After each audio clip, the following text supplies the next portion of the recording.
Qur'anan. Ini kami beri sifat dia akan terus dibacakan dan gak pernah bosan. Kalau ini buatan manusia, buatan Nabi Muhammad mustahil akan punya sifat begini. Karena setiap buatan makhluk akan punya sifat yang sama dengan makhluk. Tapi karena yang sampaikan Allah, Al-Quran bukan makhluk, Al-Quran firman Allah, dan Allah yang berikan nama. Kalau Allah yang berikan berarti jaminannya dari Allah. Anda akan temukan satu kitab kata Allah, yang saat dibacakan 17 kali sehari, orang gak akan pernah merasa bosan dengannya. Al-Quran turun dari siapa? Allah. Jadi kalau kita baca Al-Quran, ibadah bukan? Ibadah. Kalau sedang ibadah ada lawannya siapa? Setan. Setan mengganggu setiap hamba untuk ibadah. Makanya satu-satunya kitab yang saat baca diganggu setan, Al-Quran. Silakan cek. Anda baca Al-Quran, gak akan diganggu setan. 2 jam, 3 jam, enak aja baca. Anda baca Al-Quran, 3 menit, ngantuk. Ini Al-Quran. Gak pernah kita bosan, cuman kalau dibaca cepat ngantuk. Yasin. Wal Qur'anil Hakim. Bisa ngantuk. Itulah Al-Quran. Paham ya? Jadi saya ingin katakan kepada Anda begini. Kalau kita ngajinya benar itu, setiap kalimatnya itu mukjizat. Dan benar-benar terjadi. Ada orang liberal sekarang berkata, itu diskriminatif tuh katanya. Beberapa lembaga menerima beasiswa yang hafal Quran. Bagaimana dengan agama lain? Jawabnya gampang, nggak usah pakai dalil. Ya sama aja, hafalin aja kitabnya. Kalau sama-sama hafal dapat beasiswa, kan gampang, John. Ya kan? Anda hafalin aja, cuman memang kitab Anda itu nggak bisa dihafal. Itu aja. Kenapa? Karena memang punya sifat yang tidak sama. Karena firman Allah beda sifatnya dengan bahasa makhluk. Allah kasih jaminan, mudah dihafal, mudah. Nggak bosan, ya nggak akan bosan. Maka terjadilah dalam kehidupan. Itu di antara tanda kebenaran Islam. Jadi kalau Islam ini agama yang salah, mustahil punya tanda-tanda kebenaran yang nyata. Karena itu dibuka dengan kalimat tilka ayatul kitabil mubin. Kebenaran Al-Quran sifatnya nyata. Seperti persis melihat matahari, sinar dan keadaan yang dirasakan. Seperti terangnya benda-benda di siang bolong. Kelihatan. Jadi kalau masih ragu dengan Islam berarti ada yang salah dalam jiwanya. Jelas? Dan engkau mengatakan dalam Quran ada yang sangat penting untuk diketahui. Maka kami ingin bertanya, apa yang penting dari Al-Quran itu? 1. Anzalnahu. Pertama, yang penting dari Al-Quran itu, pertama kami turunkan Al-Quran itu untuk seluruh umat manusia. Anzalnahu. Kami turunkan. Ibu dan bapak, ada nazzalna. Nazzala, ada anzala, itu beda. Saya ulang ya. Ada nazzala, ada anzala, itu berbeda. Saya naikkan ke atas, ini ada 2. 1 nazzala. Kedua anzala, pakai hamzah.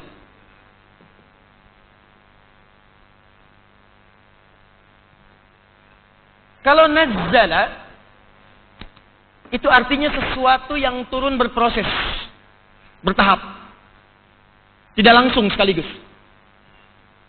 Tapi kalau anzala itu artinya turun sekaligus. Buka Quran surah ketiga, Ali Imran, ayat ketiga. Quran surah 3 ayat 3. Alif Lam Mim. Allahu la ilaha illa huwal hayyul qayyum nazzala 'alaikal kitaba bil haqq musaddiqan lima baina yadayhi wa anzala at-taurata wal injil. Fokus. Ketika Allah menyebutkan Taurat dan Injil, kalimatnya menggunakan anzala. Wa anzala at-taurata wal injil. Ketika Allah menyebutkan Al-Quran, Al-Kitab, menggunakan nazzala. Nazzala 'alaikal kitab. Muhammad kami turunkan kepadamu, langsung ke nabinya. Pakai nazzala, itu artinya diturunkan enggak sekaligus. Ada peristiwa, turunkan. Butuh bimbingan, turunkan. Butuh ayat, turunkan. Sehingga turunlah Al-Quran kurang lebih selama 23 tahun itu. 22 tahun, 2 bulan, 22 hari. Turun Al-Quran. Sesuai dengan kebutuhannya. Tapi Taurat beda. Taurat ketika diturunkan langsung turun 10 perintah Allah, 10 commandment. Injil turun seketika. Tidak ada bertahap. Turun, langsung. Itu perbedaan antara anzala dengan nazzala.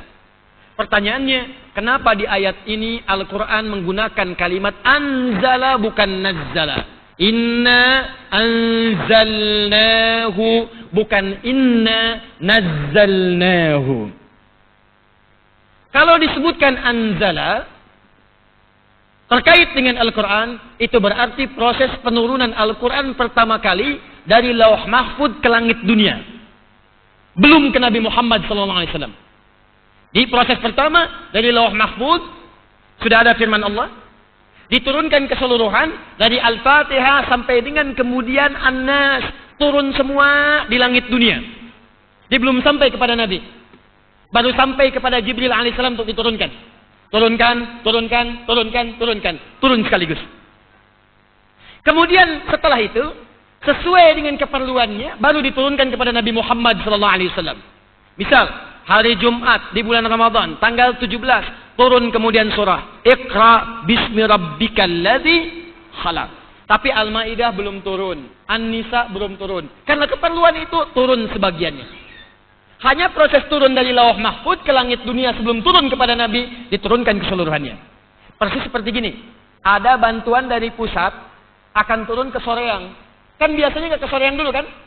Datang dulu kemudian ke posko terdekat, ke Gedung Sate misalnya.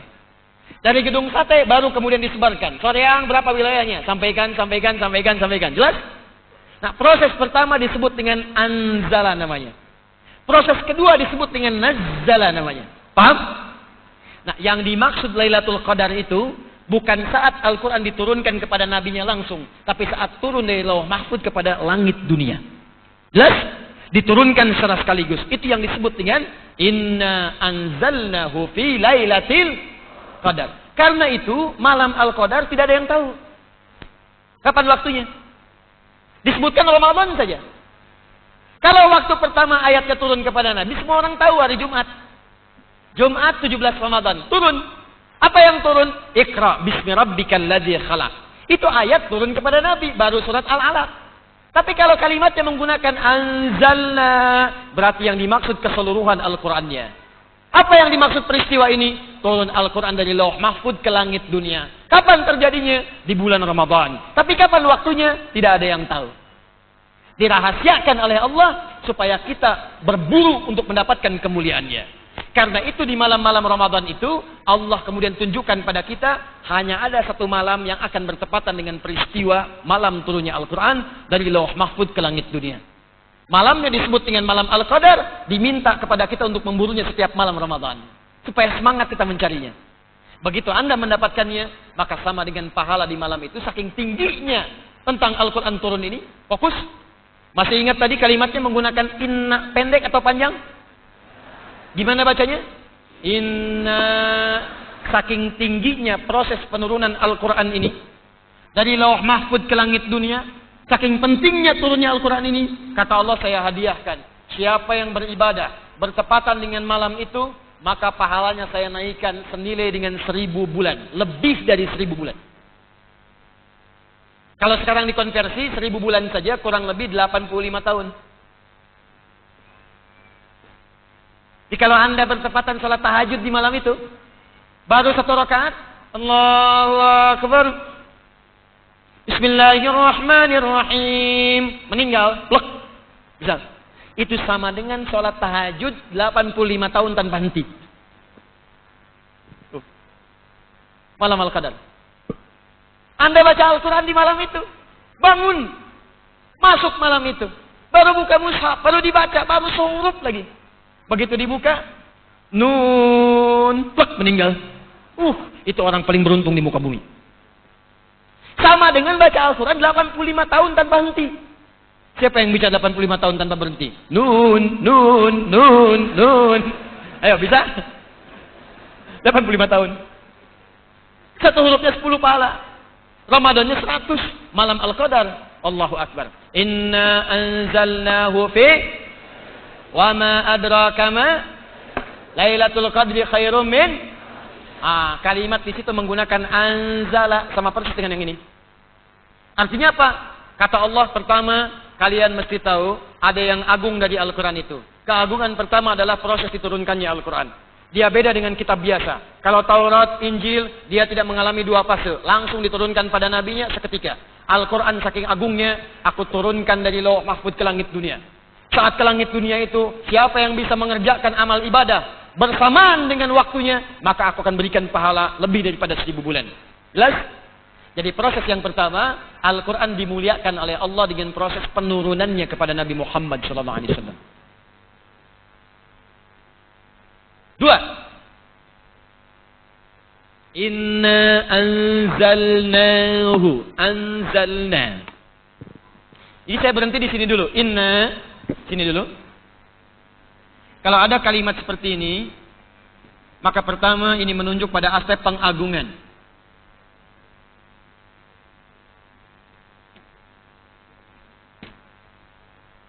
Awas, awas, turunannya banyak. Turunan hukumnya banyak. Kalau ada yang dihormati, diagungkan, cara kita bersikap beda atau tidak? Beda. Kita punya orang tua, apakah kita berkomunikasi dengan orang tua sama dengan teman? Tidak. Ada cium tangan, ada hormat. Hormat pada pimpinan dengan hormat orang tua, kan beda kan? Ya, ketemu pimpinan, hormat, hormat. Ketemu orang tua kan tidak begitu. Pada ayah, saya mau berangkat sekolah, hormat. Nggak ada. Salam. Beda kan? Nah, jadi sesuatu yang diagungkan itu melahirkan adab. Makanya ketika Anda mengagungkan Al-Quran, adabnya akan beda. Maaf ya, ahli Quran itu pasti lain. Kalau ahli Quran sadar dengan keagungan Al-Quran, itu cara megang mushaf aja beda, Pak. Lain. Ada yang megangnya di dada begini. Lihat orang-orang dulu tuh waktu kita mengaji ya. Ya saya aja mungkin yang hidup 90-an tuh. Itu ngelihat orang ke masjid itu masih begini pegangnya. Sekarang saya lihat, Masya Allah, megang Quran tuh, megang mushaf, Allahu Akbar. Ini pengagungannya di mana gitu. Dan ini yang penerbit-penerbit Quran juga mesti tahu. Quran itu kitab agung, makanya jangan didesain dengan desain-desain yang merendahkan itu. Kadang dibuat seperti tas, dibawa ke sini, Quran. Tuh, lihat. Ya, ada yang sembarangan. Ada yang simpan sekenanya aja, simpan di bawah. Kalau Anda mengagungkan, mustahil berlaku demikian. Simpan tempat yang baik. Kalau sebagian covernya sudah hilang, tutup lagi. Kalau bisa kemudian tutup dengan sempurna. Bersihkan debunya. Ini pengagungan.